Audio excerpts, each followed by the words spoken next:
yes, potato harvest. Yeah, helping my brother-in-law. He's a bit short-handed, so I'm just giving him a hand doing a bit of tractor driving for him. But first, now I just want to welcome a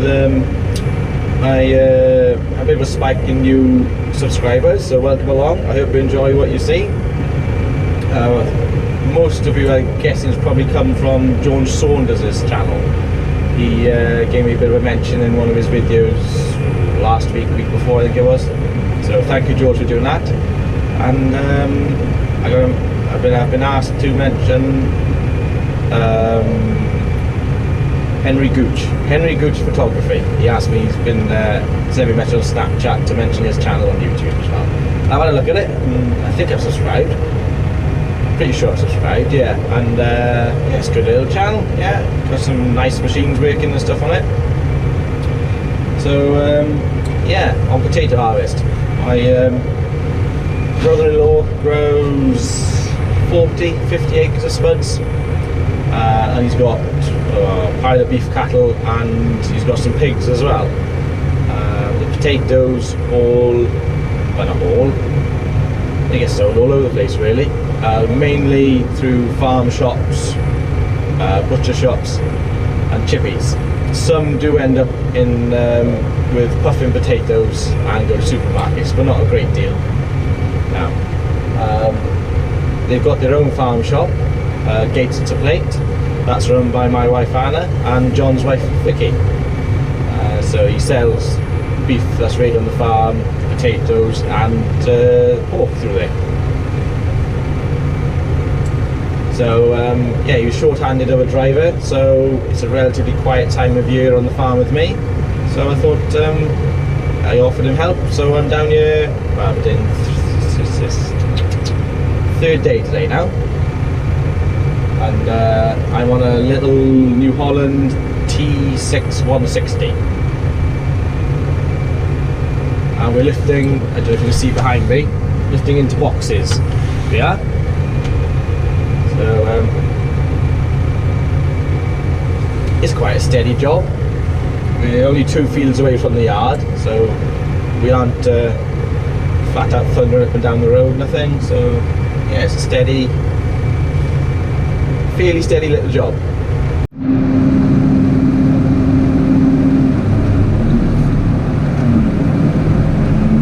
Okay, so this is what my job is on potato harvest. Tractor and trailer. I follow the harvester as well as I can. It's you got to be a lot more careful on this job than on say if you're following a self-propelled or a trail forager. Luckily it's much slower. I think we're doing 2.5 miles an hour at the moment down this bank.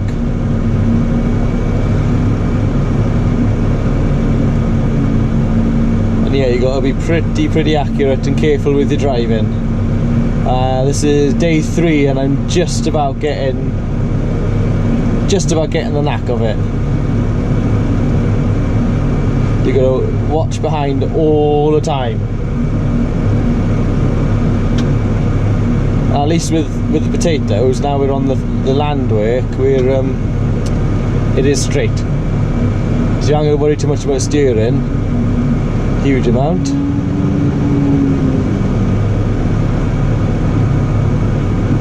And it's quite easy going in this field. The drills are nice and clean, there's very little weed in them. Going over the back there now.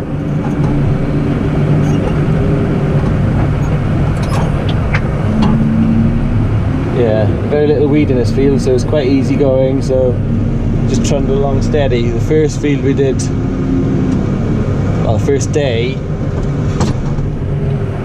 had a wet spot in it, and there was quite a bit of chickweed in it.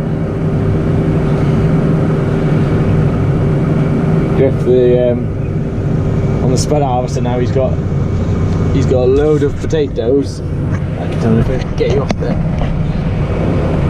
Nah, hang on, do it now. You have a load of potatoes just rolling on the main web because we're coming downhill.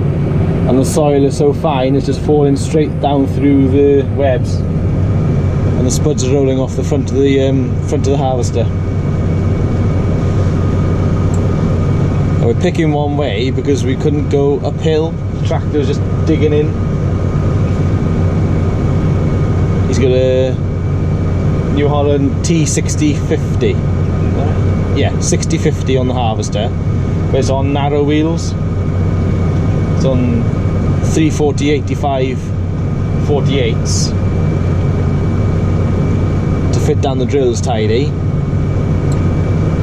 and he's struggling up the bank a bit for traction.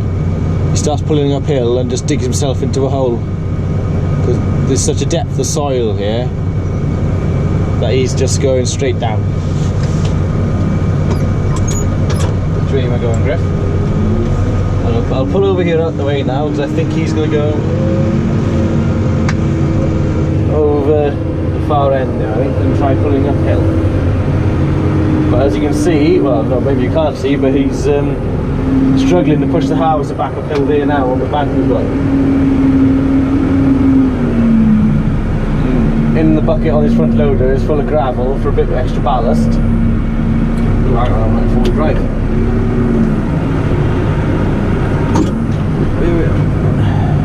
Right, I'm not sure where we're going now. Is he going to try pull up?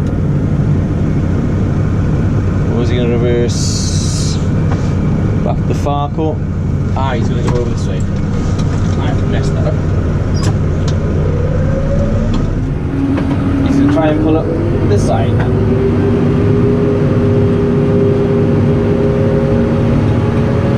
Let's try and manoeuvre into place now. I think I'm a bit too close there. I'll back out the way here. Actually, no, I'll stop there now just to let him pull into position.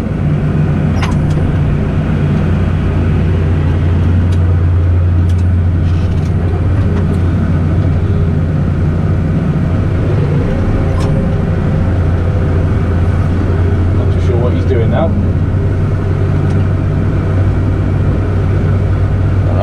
He's just dropped the shear down. Okay, am I in? Down again.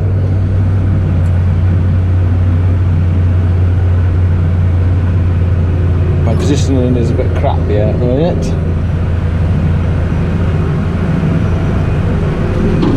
He's managing to go up anyway.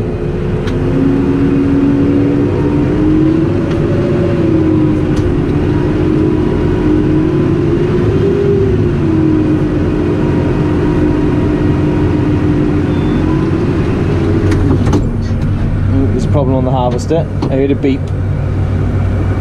They can tell the driver, tractor driver, there's a little control box in the yellow picking off booth there.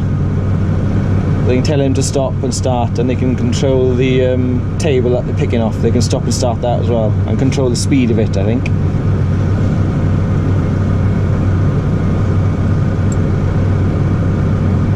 There's probably a lot of clods on the picking table there now from going into the run. It's a bit wet, so it could be just a bit compacted and they just go pick it all off then.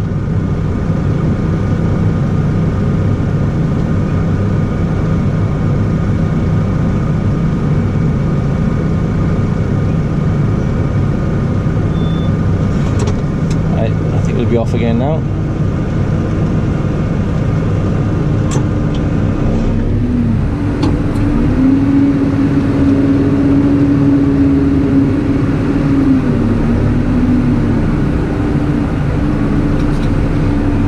Close to him there.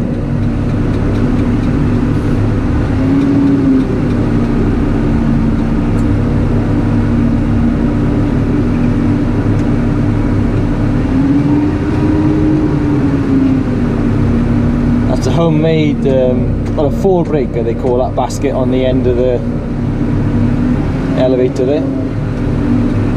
It's homemade out of an old trampoline.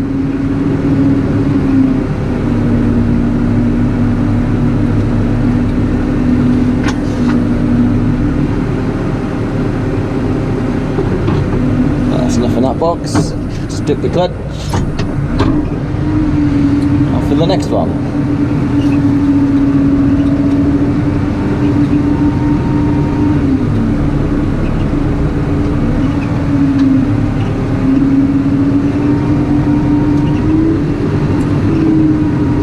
Use a fall breaker so the potatoes don't get bruised as they're dropping into the boxes.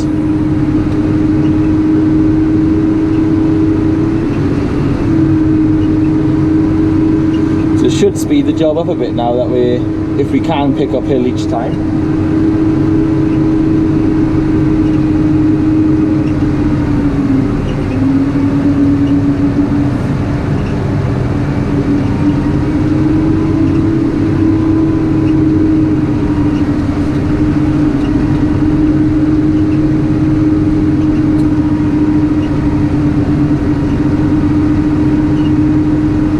I was in the cab with Ian on the harvester this morning when he was filling the first trailer, and the amount of controls in there are unbelievable. You can steer the drawbar of the harvester, you can steer the wheels of the harvester, he's controlling the arm loading me, the speed of the arm, agitators on the webs, you can self-level the harvester as well. It's a hell of a lot of things here to watch as he's going along. Hell of a lot.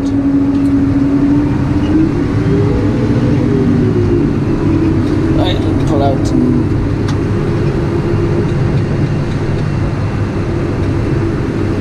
I'll come back up. Oh, I've gone away a bit too far now.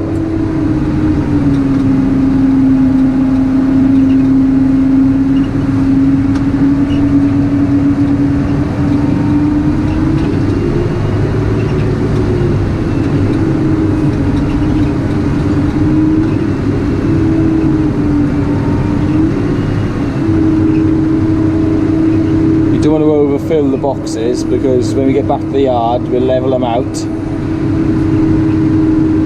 We don't have them over full because the boxes will be stacked when we get back to the yard before going over the grading line. If they're over full, the potatoes get squashed and then they're unsaleable.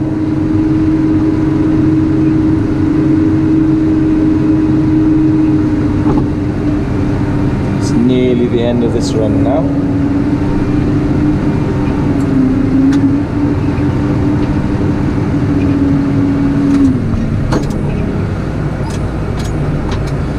Wait now for the harvester to clear itself before we spin around to the next row.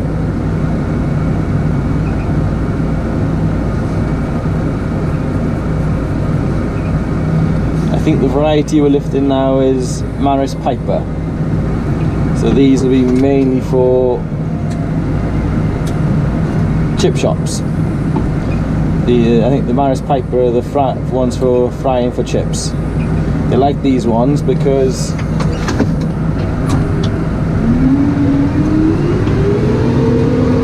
like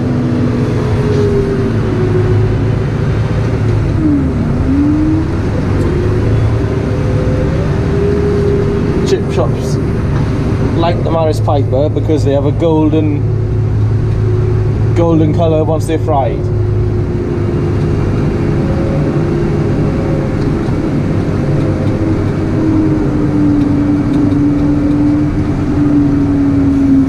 Some other varieties like Nadine, which is mainly a boiling potato, if you fry them they go quite brown, and the chip shops don't want them because the people don't like brown chips.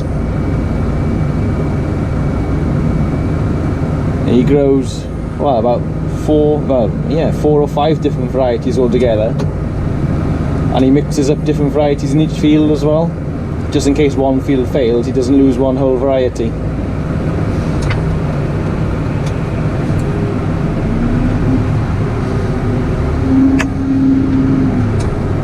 I'll wait here, I think. It won't be far off now once he gets his arm down.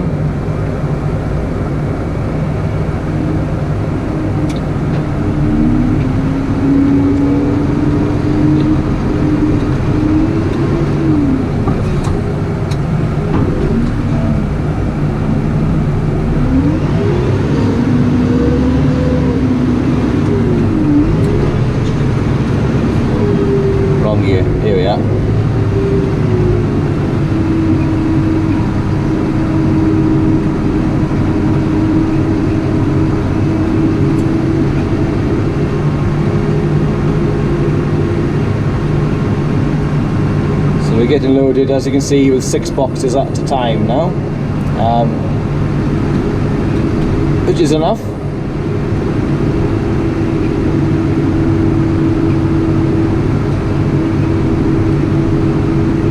It's enough for the ground conditions if they are wet, any wetter than they are now anyway. Even though this soil doesn't look wet at all that we're lifting out of, it looks lovely and dry.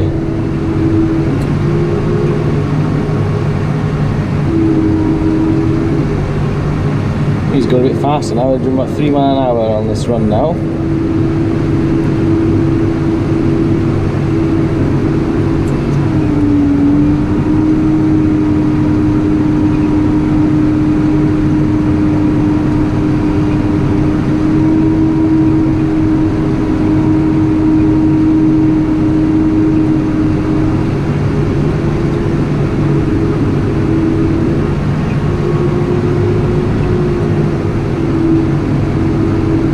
Makes a change from milking cows anyway, even though I'll be heading off back to do that in a minute.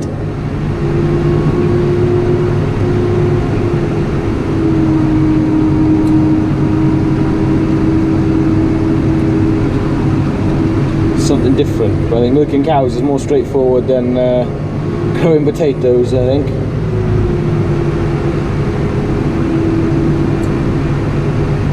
Or seems it to me anyway.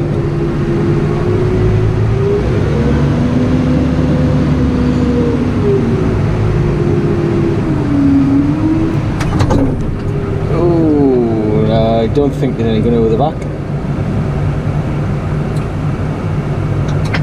That was a close one. I nearly had spuds all over the back then. That looks like my trailer pretty much full.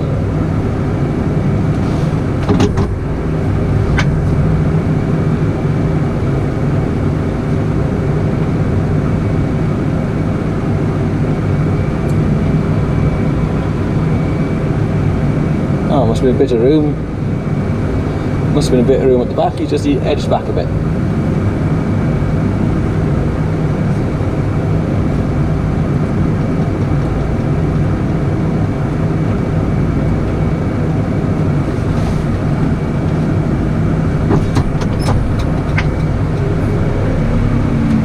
Marvellous, that's me loaded up. We'll head back to the yard.